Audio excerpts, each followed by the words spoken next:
अस्सलाम वालेकुम नाज़रीन, मां आहियां शुएब अली उमरानी ऐं तव्हां ॾिसी रहिया आहियो BR टाइम न्यूज़। सभ खां पहिरियां शामिल कंदासीं हीअ रिपोर्ट।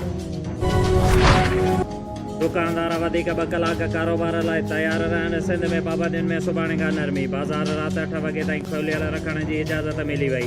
दुकानदारनि जे समूरे अमले खे वैक्सीनेशन लाज़मी कराइणी पवंदी। 15 ॾींहं खां पोइ तमामु दुकानदारनि ऐं समूरे अमले जी वैक्सीनेशन सर्टिफिकेट चेक कया वेंदा। 9 क्लास खां यूनिवर्सिटियूं बि 7 जुलाई खां खोलियूं वेंदियूं। Sindh corona task force restaurant, शादी हाल, पार्लर, पार्क 2 हफ़्तनि खां बाद खोलण जो फ़ैसिलो। वफ़ाक़ी सरकारी तालीमी इदारनि जे शागिर्दनि लाइ वॾी ख़बर। 4 खां 7 क्लास जे शागिर्दनि खे बग़ैर इम्तिहान जे प्रमोट करण जो फ़ैसिलो। गुज़िरियल साल जे नतीजनि मूजिबि प्रमोट कयो वेंदो। 5 ऐं 8 जमायत वारा इम्तिहान वरिता वेंदा। वज़ीर तालीम मंज़ूरी ॾेई छॾी।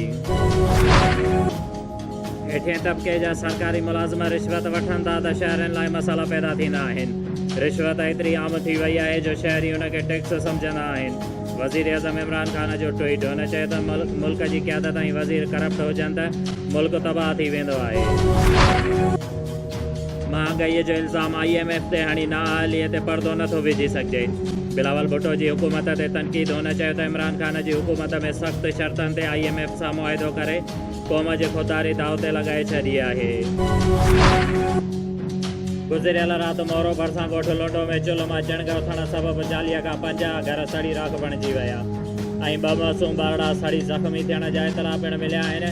मुतासिरीन में मीर माछी, हमज़ा माछी, सिद्दीक़ माछी, रहमतुल्लाह माछी, इमाम बख्श माछी, बिलावल माछी, रहीम ड्रखण, उर्स ड्रखण, वारिस ड्रखण, हाजन बख्शण, अज़ीज़ुल्लाह, नेमतुल्लाह, रियाज़ ड्रखण, जुमो कोराई, गाज़ी कोराई समेत ॿिया शामिल आहिनि।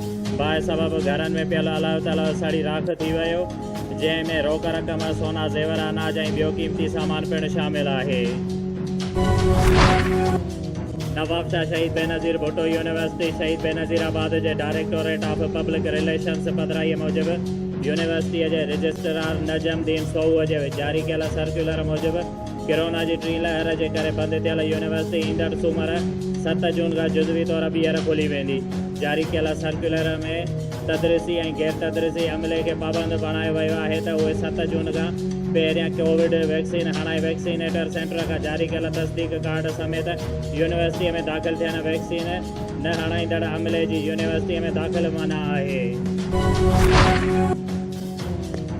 सांगी शाखा पुछड़ीअ जे आबादगार इम्तियाज़ चांडियो, नदीम आराई, गुलाब कीरियो, अकरम चांडियो, मुर्तज़ा हुजण, अयूब ख़ासकेली, मोहम्मद अली बिरोईअ जी अॻुवाणीअ में आपाशी अमले ख़िलाफ़ हथनि में कोडरूं खणी सख़्तु एहतिजाजी मुज़ाहिरो कंदे अॻुवाणनि चयो त सांगी शाखा 1 तारीख़ खां 7 तारीख़ ताईं वाराबंदीअ में आहे, पर आपाशी अमलो मुंड जे आबादगारनि खां गरी रिश्वत वठी राति जो शाखा खोले रहिया आहिनि, जंहिं सबबि मुंड जे आबादगार सरियाम गैरक़ानूनी झटा लिफ्ट मशीनूं हलाए पाणी चोरी करे रहिया आहिनि।